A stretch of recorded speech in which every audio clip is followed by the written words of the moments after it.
Well, hello random YouTube people. Do you have a severely corroded or even broken terminal connector for your battery? Stay tuned to see how I fixed mine, right after this. Subscribe. Well, we recently bought this RZR used, and when I did a video just recently about adding a trickle charger quick connect to the battery, I noticed that the terminal was really corroded. When I tightened it down even, I actually snapped it right in half. It was so corroded. So let's go ahead and show you how to replace this. There's a couple things you can do. You can replace it or just buy a completely new cable in this case. To replace the terminal connector, first you would need to find and buy a new one and then remove the old one. You'll have to cut back and remove the heat shrink as well as undo the metal so that it detaches itself from the cable. The thing I was worried about is that if I clip this off completely, then I'm not going to have enough cable to attach to the terminal anymore because this cable doesn't seem like it has a lot of length to it. To get this disconnected without clipping any of the cable, you're going to have to sit and pry this old connection off. I didn't want to spend this time, and besides I didn't want to mess up the wire underneath. If this add extra length to it, I would just snap it off and put on a new connector. But in this case, it's not going to reach my battery terminal if I do that. So I went online and I found a replacement cable for this RZR. It's called a solenoid to battery connection cable. Here's just a quick look at that new cable. One end, of course, connects to the battery with that connector for the terminal, just like it is now. And the other end of this cable connects to the solenoid. So let's now go back to the RZR and figure out how we can get this cable out of there and get the new one in. This RZR is a 4-seater, and you can see that the battery cable goes underneath this cover between the two back seats. So we're going to need to remove that so we can follow the cable to its destination. On the front side of this cover, there are some T40 starbit pattern screws. We need to undo those. And on the back side, there are 2 plastic push rivets that we need to remove as well. Once those 4 have been removed, this metal section will lift up out. You'll have to kind of finagle it around those seatbelts. If I follow this battery cable all the way back, you can see it runs underneath and goes into the dark abyss of the back end of this machine. You can see if I try to do this from this angle, it's going to be really difficult, and I'm going to probably scratch the heck out of my hands. I'm going to have to go back around from behind the wheel area, which this is also going to be difficult to get to just because of the space. But here you can see the solenoid that it's connecting to. In this case, that cable is connecting to the solenoid on the bottom. It's running underneath the other cable that's connecting to the solenoid. So we need to make sure that we disconnect the correct one. Because of the close quarters of this all, I'm going to have a difficult time getting most of this on video, but you can see you can pull back the little weather cover over the bottom of the solenoid, and there is a bolt on there that we need to undo. I rigged myself a little shop light. It's looking like that's about a 10mm nut. So I'm going to try my 10mm socket, see if I can get it in here, and then undo that nut. I'm not going to be able to get this on video. Way too hard. This took a lot longer than I care to admit. There was a nut on there that was about 3/8 size, so I tried to socket, but you can see that little part of the frame is right next to the solenoid there, so I couldn't get a socket wrench in there. So I had to work with a 3/8 wrench to loosen that nut.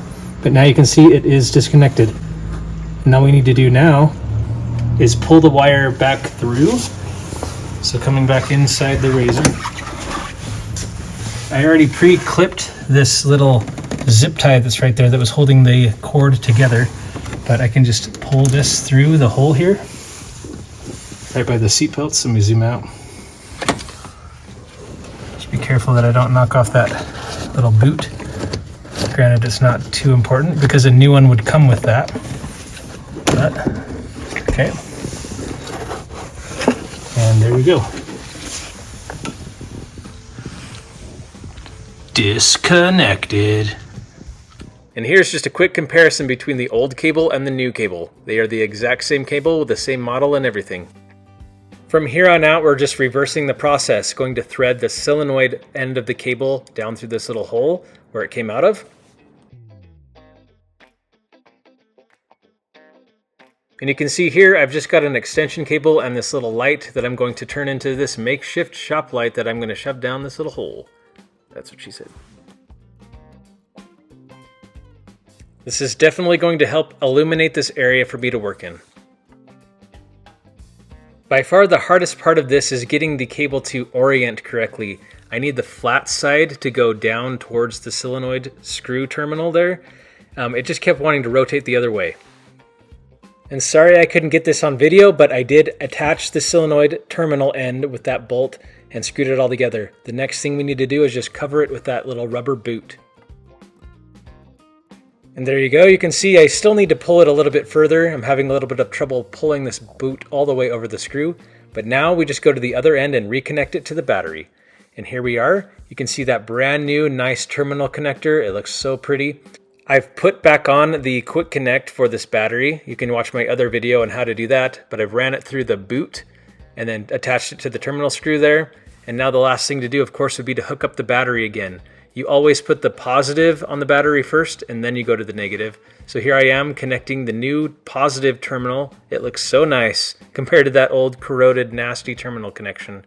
And that, random YouTube people, is all you need to do to replace this connection on your RZR specifically, but you can do the same thing for other vehicles. You can either replace the terminal connection itself, or like I did in my case, I just bought a whole new cable. And of course, just go through the process of reconnecting the battery. When you're reconnecting, you always start with the positive terminal and then you go to the negative. Once both the positive and negative terminals have been connected to the battery, of course, the last thing to do is just to test it out. Let's go ahead and put the key in the ignition and see if everything turns on and works as expected. 3, 2, 1. And power on success. Of course, the very last thing we're going to need to do is put this little cover back on that was between the two back seats. And then, of course, return the other back seat that was above the battery. And this project is 100% complete.